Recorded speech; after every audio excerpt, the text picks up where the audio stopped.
All right, we got Josh Pate with his SEC championship predictions plus favorite win total bets. Let's get to it, man. It's time to predict the SEC. Let's not waste any more time. All right, Alabama and Georgia have won this thing 10 of the last 11 years. Let me repeat. And LSU was that one. Just saying. I think this is You could have put that in there, Josh. Just saying, bro. You could have. like the most competitively balanced league in America. Bama and Georgia have won this thing 10 out of the last 11 years. LSU 2019 being the exception. There it is. So when people have chanted SEC, they should have just chanted UGA or BAMA, because that's really been the standard bearer. However, Texas is favored to win the league. Texas is number one in the JP poll. Texas is number one in the AP poll. We're going to go ahead and play the season anyway.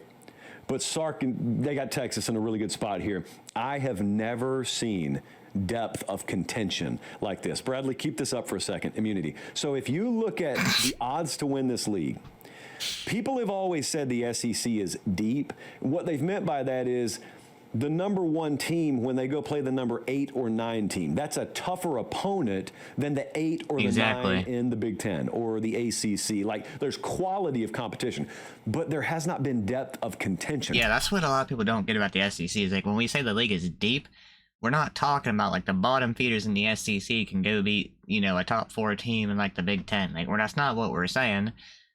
Could that happen? Probably, maybe. That's not what we're saying. We're saying exactly what Josh just said right there. It's like the teams want, like the top half of the league is usually going to be better than the top half of any other league. Depth of contention has been void. Because there's been an alpha or maybe a 1A, 1B. It's normally been Bama or Georgia or in 2019 LSU. And you've known there's no way the number 6 team in this league is going to beat that number 1 for the SEC championship. This year's different. I promise you, I've not seen it like this. This is a year where Texas is favored to win it, but if you go number 2, number 3, number 4, number 5, number 6, number 7 is Ole Miss, I can make a case for them. Oklahoma's number 9. I got them top 10 in my JP poll, so you know good and well I could make a case for Oklahoma. South Carolina's down there at 11. That's crazy. And they may have the best offensive and defensive player in the league by the end of the year. So the depth of contention, the amount of teams that can legitimately win this conference, I've never seen it this deep. I don't know that Meemaw ever saw it that competitive. Hold on a minute. 7, 14. We're missing Vandy and Mississippi. Wait a minute. We're missing Vandy. Bro, we're missing Diego Pavia in here. I don't know, man. I think Diego Pavia might have something to say about this one. I don't know that Meemaw ever saw it that competitively deep. So he's been talking a lot, bro. Or the cannibalization. That's the theme in this league this year and every year. Do we have a situation where by week 8, you look at me and I look at you and say, dude, no one's beating Georgia. No one's beating Bama. No one's beating Texas. Or what about us? They're on a collision course, but outside of those 2 teams, no one's going to touch them. I don't think it's going to be like that. I think it's going to be another cannibalization special. Yep. However, we do reserve the right to watch the games and change our minds. You've got Hugh Freeze, got to get it done this year. Brent Venables, got to get it done this year. I'm going to talk about Brian Kelly in a second. He's kind of got to get it done this year. Jesus, but is what are you going to say about him? A little bit different footing than the other 2. So here's some things I think I know about the SEC. I think I know Georgia's offensive line is the most important unit in this entire league, because if Georgia's offensive line is, frankly, what they think it is, Georgia should be priced to win the league. I think it would be fair to favor them to win the league. If their offensive line is back to being dominant, if it's back to being a plus unit, it was not last year. And yet they trusted their development, they trusted their personnel, they trusted their philosophy. They did not freak out and go attack the transfer Didn't run the ball too well last year. Receiver. They did not do that at offensive line. And the stuff that I'm hearing out of fall camp is good. We got to wait and see, but it's good. I did not believe that they'd struggle 2 years in a row to that degree.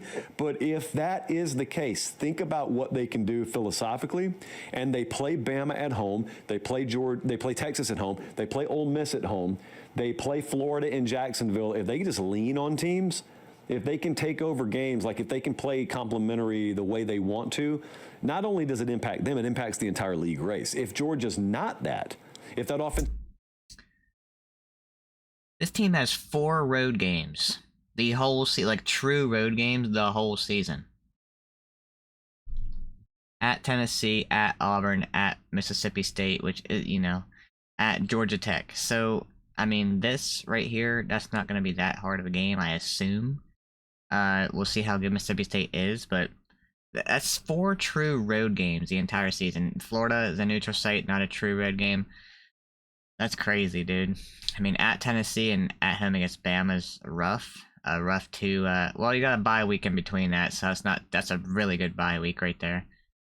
Yeah, not too bad of a schedule, dude. And you got a little bye week here between Ole Miss and neutral site against Florida, so they got some well-timed bye weeks. Line is just average. Well, then you're putting a new quarterback in an unwinnable situation. It probably never allows your ground game to make way for balance offensively, which means that wide receiver room you're so excited about doesn't ever pan out, and your number one receiver's got like 670 yards at the end of the year, and you're asking how. That offensive line at Georgia predicates a lot of how the rest of this conference will play out. I think I know there's minimal separation between Tier 1 and Tier 2. And that's very abnormal because, as I said a second ago, I won't belabor this point a whole lot. Normally there is separation in the SEC. Normally you've got, historically, like under Saban, it would be Bama and sometimes no one else. Or if it was someone else, it would be Georgia. And then LSU occasionally pops up. But there was separation. And for Alabama to lose, like it grabbed the nation's attention when they lost. There is no upset in this league this year featuring those top 10 or 11 teams that's going to turn people's heads 360 degrees on their shoulders. I agree. Or if that does happen, you just hadn't been paying attention. Because the competitive depth in this league is... I mean, just look at these over-under win totals. You got 9.5 here for Bama. And even down here at A&M, you only got 7.5. So, I mean, this is a lot of teams sitting around this same bubble. You got 5 teams right here sitting on the 7.5 bubble. You got 3 on the 8.5, 3 on the 9.5. Like, there's a lot of teams just in this, this 2-win kind of bubble, whatever you want to call it. That's consistency, dude. I mean, A&M could very well go over. Carolina could very well go over. Oklahoma, like all these teams right here could very well go over what their win total is. Balance, I guess. Obviously, that won't happen, but they're all potential. They all have the potential to.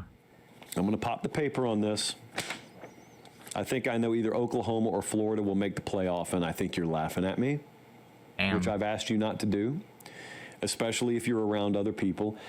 But judging by the interactions I've had at my local gym, I am somewhat on an island with this, but that's okay.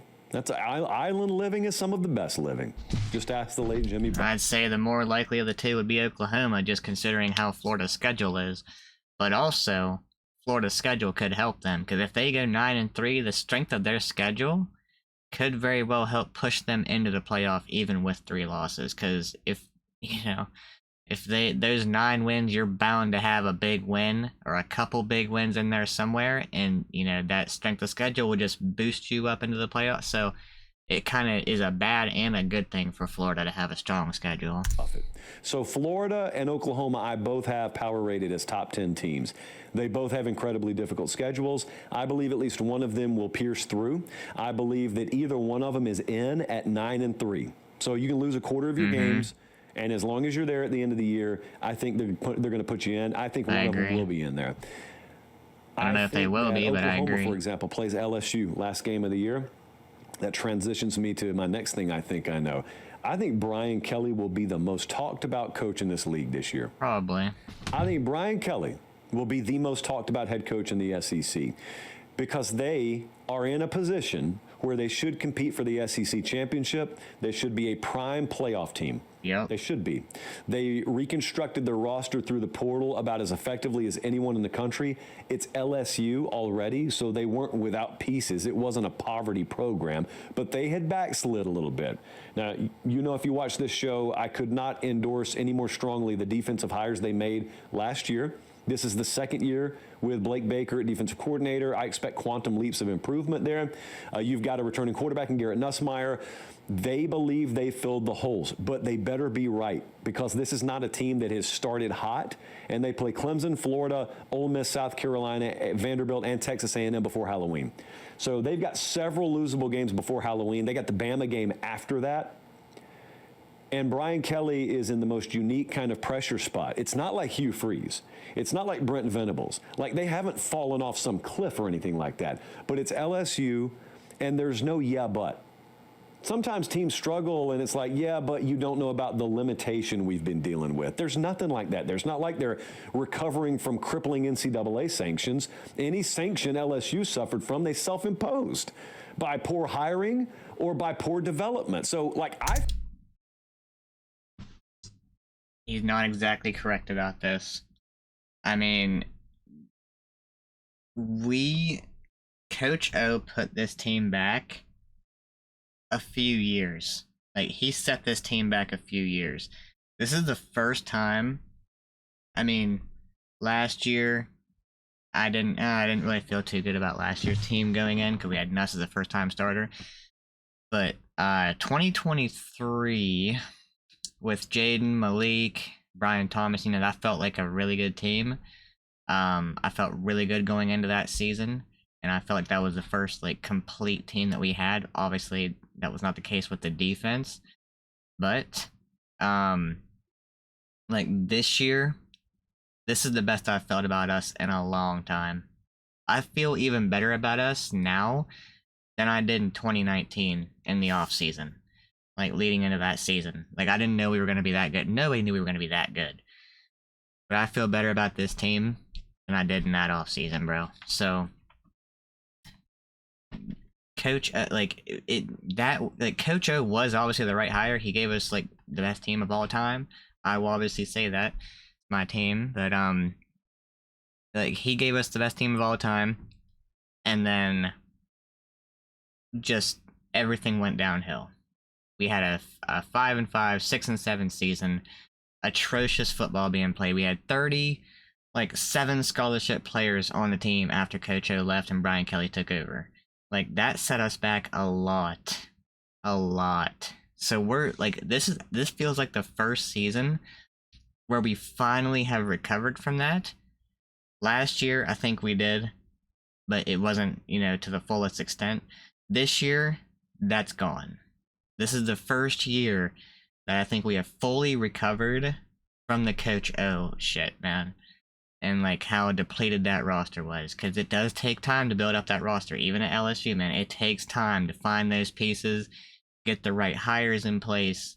I think Brian Kelly has the perfect staff in place. You know, I couldn't ask for anything different, man. But, yeah, like, that was not self-imposed. I think this is the first year that we are going to be fully recovered from that. I think they corrected all that. Hey, really quick timeout. We'll get right back to the video. Turn in another 8 say they. But here's doing college football year round, and we appreciate it. All right, back to the video. But here's the follow-up. I'm right. I know I'm right when I say they corrected. And that means a lot of that staff, they're really good. Mm-hmm. And that front office is really good. And people down there know it. So if you turn in another 8-4 year. No, not good. I think there's the kind of pressure that people look at you and say, this program entirely is not the problem. We think we've identified the problem. Maybe it's just you. Is that fair? Maybe, maybe not. But that's a unique kind of pressure that I don't think anyone else in this league is under. Now, if it goes sideways, he'll be talked about every week. What if they go pop Clemson 30-17 in week 1 and they get off to a hot start and they're like a one-loss team headed into Tuscaloosa in November? Then Brian Kelly is the talk of the league as well for much different reasons. That's so expected, this is not a really. glass half empty thing. No matter how full the glass is, Brian Kelly will be talked about all year long, and they play quality competition all year long. There's not like a 4-week stretch where they disappear from the public eye. So, and Brian Kelly and LSU will be in the spotlight. They're expected to do big things, and if they do, it will validate Brian Kelly's existence as the LSU head coach, and if they don't, then it will validate people who think he's a fraud. No matter what, he's going to be talked about a lot. The fifth thing I think I know is Texas A&M versus Texas at the very end of the year. The implications on that game will be as big or bigger than they were last year. I cannot wait for this game every time. This has been memory hold a little bit because I don't think most of the college football... No matter what sport it is, I cannot wait for these two teams to play. Baseball, basketball, football, I don't care, bro. I just love when these two teams play. Public remembers how big this game was last year. Texas went and won. It was sort of a boring game, and people have forgotten how it went. Texas versus Texas A&M was played with a trip to Atlanta on the line. And the team that goes to Atlanta is going to be in the playoff. Like, A&M was that close to being a playoff team last year. Texas was a playoff team last year, even though they lost in Atlanta. So my point is, I believe this game will be as high leverage a game, as implication-ridden a game this year as it was last year. You don't have any problem believing that about Texas. I'm telling you I believe it about Texas A&M as well. Some of my favorite win totals, let's see, 1, 2. Yeah, I've bet all these two. To carry over, we're just talking about them here. I got Texas A&M over 7.5. You talk about market inefficiencies. That's really what you're looking for in win totals. I think the market is failing to identify the skill level overlapping with identity factor here. The market is not failing to know the players Texas A&M has. All of that's always priced in. The skill set, the talent profile of the team overlapping with what I believe their identity will be is such that I believe they'll go over 7.5. I think they'll go over 7.5 to the point where, again, that last week in the season, they are in a position to beat Texas and go to Atlanta, beat Texas and be a playoff team. So clearly, I think their quality is going to be over 7.5. I think Florida is going to be over 7.5. Now, this is where you can't get it out of your mouth before people say, oh, the schedule, though. They said it last year, too. So do they. That's why they are an over-under. We said that about the schedule last year, too. A lot of people had Florida going 4-8. I had Florida at 7-5 last year. I believe that's what they finished. So I nailed that. But yeah, over 7-5 this year will be improvement. They need to see improvement with Billy Napier. I think they'll be over. They're 7.5 win team, and yet forget about my power ratings. I could call FanDuel up right now. I think you guys would be a little surprised how high they are on Florida. Who knows, maybe we'll have that conversation in the not too distant future. I am betting they're good enough to drill. They are Bruce Willis in Armageddon. You're on an asteroid. It's iron ferrite. It doesn't matter because you're the best driller in the country, and you may break a drill head or two. You may lose Max off into space, and Steve Buscemi may go crazy, but in the end, you drill to 800 feet. In this case, 800 feet is 9-3, and I think they can drill to 9-3 and be a playoff contender. Therefore, I think they're going over 7.5 wins. DJ Lagway, I want to stress, is the key to all this happening because he needs to be healthy. There has to be an under here. I can't just do overs. It's not Christmas. We can't just hand out presents. And I regret to inform you, and if you know this show, you know that this actually does pain me, that I'm going under 5.5 on Arkansas. This sucks. Damn. They are the number 3 strength of schedule, according to us. Here's my philosophy on this. I think that over under 5.5 is the proper number in the market. Well, they got Taylor Green. I mean, they could just surprise people and win 8 games.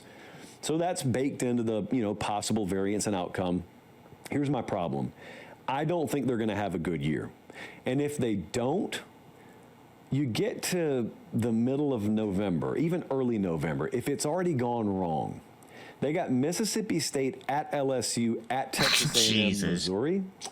And if it's already gone wrong, my concern is they are not playing at their maximum potential. Like the over-under being 5.5 is basically modeling a season out where you get Arkansas all in performance every week. Because you can't forecast injuries and you can't forecast a team kind of mailing in a season. And my concern is if they know, hey man, we're struggling, we may not even make a bowl, I just worry about the last month of the season, because there's a world where it tails off pretty precipitously. And like, yeah, you're going to lose at LSU and Texas. People expect that anyway. But if Missouri comes in there and pops you at the end of the year, I'll give you one worse. Mississippi State needs a Super Bowl game this year somewhere.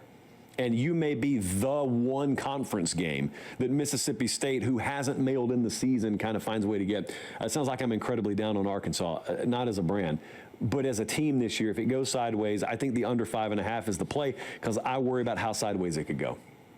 And then we have a whole other uncomfortable conversation. Damn, all right, man. let's pick this league title game.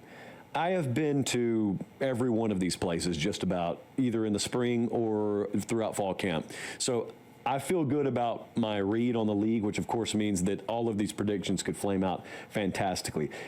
Give me teams that don't play in the regular season. Alabama versus Texas in the conference title game. And I've got Kalen DeBoer versus Steve Sarkisian here. And I think we need to remember that Kalen DeBoer against the combination of Steve Sarkisian and Kirby Smart and Dan Lanning, now sitting at 6-0, so they have yet to beat him. And that was at Washington, and then one game against Kirby last year at Alabama. My point being, Alabama's going to be good. And I got to see him in person yesterday. Texas, I've seen this year. Like, both of these teams, I think when the dust settles, will be the best teams in the league. Give me Alabama over Texas for the SEC championship. I'm not saying they've been slept on. I have just been a little caught off guard by, relative to some of these other teams here, how little they've been talked about. Again, they've been talked about. I'm not quite sure people understand how complimentary that team can be. I'm not quite sure people understand how dynamic the team is, meaning they can win a lot of different ways. Texas can do that as well.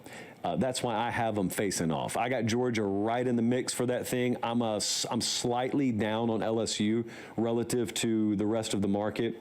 Texas A&M I'm in on. I just give the edge to Texas at the end of the year. I'm trying to think. I mean, Florida schedule, I think they're in it, though. OU schedule, I think they're in it. South Carolina, like I said, the one thing that I question, and the South Carolina folks are confident in the wide receiver room, I've still got to see the wide receiver room. So if that's there, then South Carolina can make a lot of noise this year as well. But give me Alabama over Texas for the SEC champion. I mean, I don't think that's a crazy pick. I mean, that'll be the second year in a row that Texas makes the SEC title game and loses. Last year it was to Georgia. This year would be to Alabama. I do think Bama's going to be better than they were last year. I think you lose Milroe, you get a more competent passer in there. You're like, the offense is going to be better, I think, because last year teams who would, make Milroe throw the ball rather than use his legs, they had a really good chance of beating Alabama last year with how bad the defense was as well. But yeah, I mean, it pains me to say that because LSU did not make him throw the ball at all the last 2 seasons. But yeah, I mean, they got Ty Simpson out there being named a starter, I believe he was. So I think they're undoubtedly going to be better. The defense will be better. And I think they will be quite complimentary, like Josh said. I mean, it's not like Alabama to have 2 pretty down years in a row. So, I mean, it's not a crazy thing to think they're going to bounce back like that. But, he's the only person that I've seen be down on LSU. It has to be because of the Brian Kelly factor. I mean, I don't know what else it could be. I mean, because every time he brings up LSU, it's always Brian Kelly. Which, I mean, that's not what I'm down about, really. If I were to be down on LSU, it's going to be because of the offensive line, because of how much we're replacing there. Because at the end of the day, the players are going to go play the game. If we have some of the best players in the country, bro, we have one of the best and most complete rosters in college football. And those are going to be the guys out on the field. It ain't going to be Brian Kelly. Sure, does Brian Kelly play a part in it? Yes, he does. Of course he does. He's the head freaking coach. But, it's up to the players to go win the games more than anything. The coaching staff, I would call it elite. Like, and I'm not just saying this because I'm an LSU fan. I've been hard on the staff. I've been hard on, I critique the team when I think they should be critiqued. Yeah, I think the staff is elite. I think the players, I think the roster is one of the best and most complete rosters in the country. And I'd have them right up there with Bama, Texas, Georgia. I'd have them right up there, dude. I think there's going to be the big four this year in the SEC. Would be Bama, Texas, Georgia, LSU. That's my big four this year. Um, and yeah, man, I don't know. Let me know what you think in the comments down below, man. Who do you have in the SEC championship game, and who do you have winning it? Hope y'all enjoyed. If you please drop a like, hit that subscribe button. I'll catch y'all in the next one, man.